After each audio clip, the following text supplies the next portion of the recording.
My ex-husband threatened to take my house, so I moved it. When Daniel left me, he made sure I understood that he believed he was moving on to something better. He packed his things, walked out, and not long afterward announced that he was engaged to Sophia, a woman he had apparently been seeing before our divorce was even finished. I had already accepted that the marriage was over. What I wasn't prepared for was the message he sent before taking his family to another state to prepare for the wedding. "When we get back, this house won't be yours anymore." I read it several times. There was no explanation or concern about how I might feel. Daniel had always been comfortable using confidence to make people question themselves. For years, I had allowed that confidence to intimidate me. This time, though, something changed.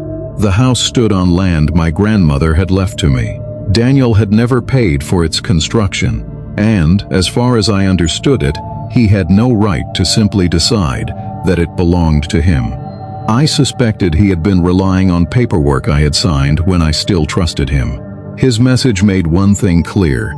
He expected to return and find me powerless. Instead, while he and his family were away, I contacted a company that specialized in moving entire structures. I wasn't going to tear the house down. I wanted to move it intact. It cost a large portion of my savings, but I was willing to do it. The house was mine, and I wanted it somewhere Daniel could no longer use it to threaten me. By the time his family was due back, the property looked completely different. The house was gone, so was the fence. All that remained was bare ground. I parked down the road and waited in my car with a cup of coffee. When their cars arrived, everyone stepped out, expecting the same place. Daniel's mother stared at the empty property. His brother started swearing. Daniel didn't say anything at first. He looked across the bare land, unable to understand what he was seeing. Then he whispered, "Where? Did it all go?" I lowered my window and watched them before getting out. Claire, Daniel's sister, noticed me first. "Did you do this?" she demanded. "The land is still here," I told her. "The house isn't." Daniel immediately came toward me. "You can't do this. It's illegal." I handed him the documents I had prepared. "The house belongs to me, and so does the land. Whatever paperwork you thought gave you a claim doesn't change that."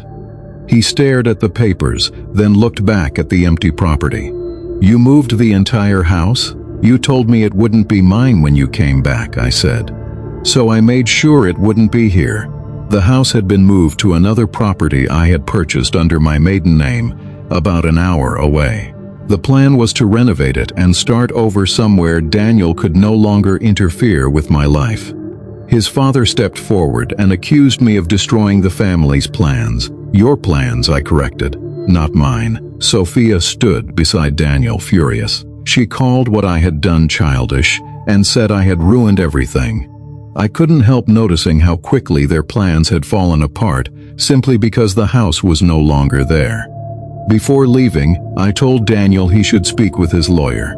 Then I drove away.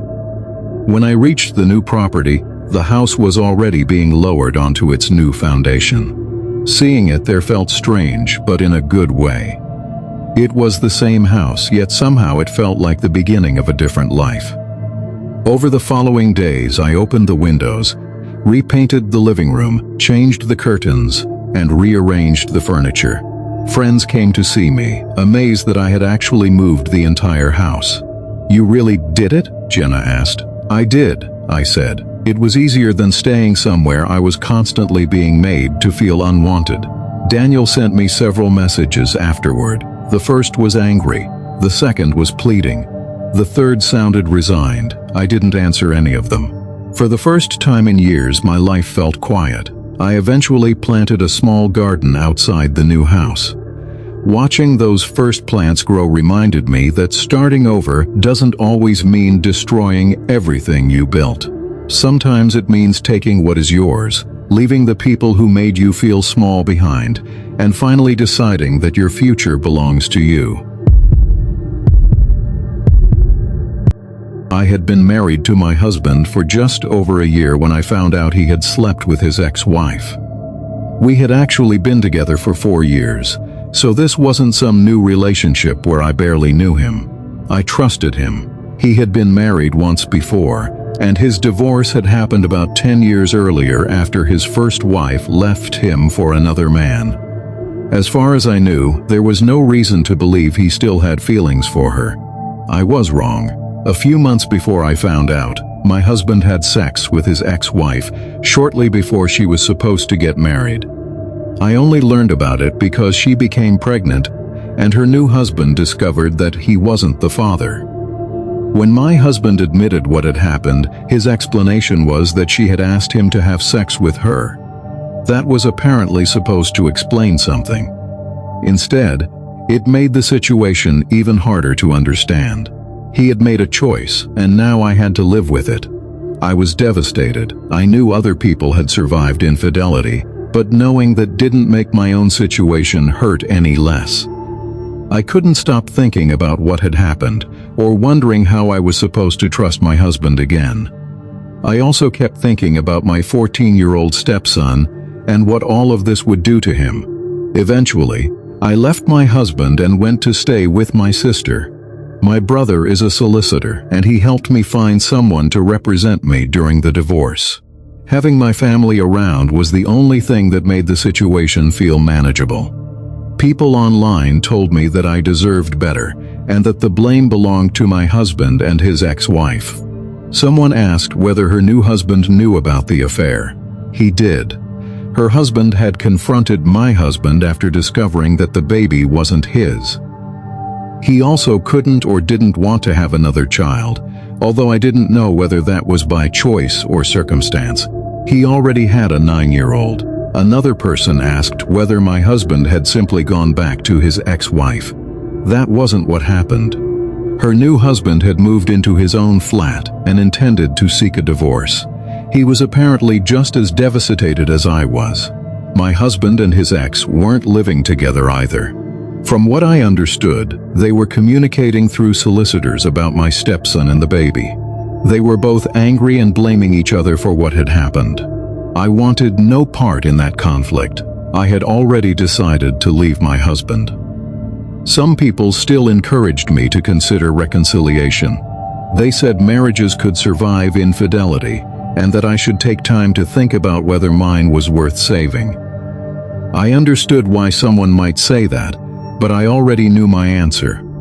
I couldn't forget what he had done, no matter what he said to me. Someone else advised me to move half of our savings into a private account and separate our finances immediately.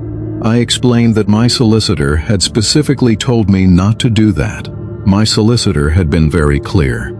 I was not supposed to touch the money in our accounts or savings, and I wasn't supposed to cut myself off financially from anything. I trusted professional legal advice more than suggestions from strangers online. More than 7 months later, I posted an update. I was 35, and my divorce had finally been finalized. The final order had been granted the day before. I was still seeing my counselor, although I wasn't sure how much it was helping. People kept asking when I planned to start dating again. The answer was simple: I didn't want to. I still couldn't imagine getting over what my ex-husband had done.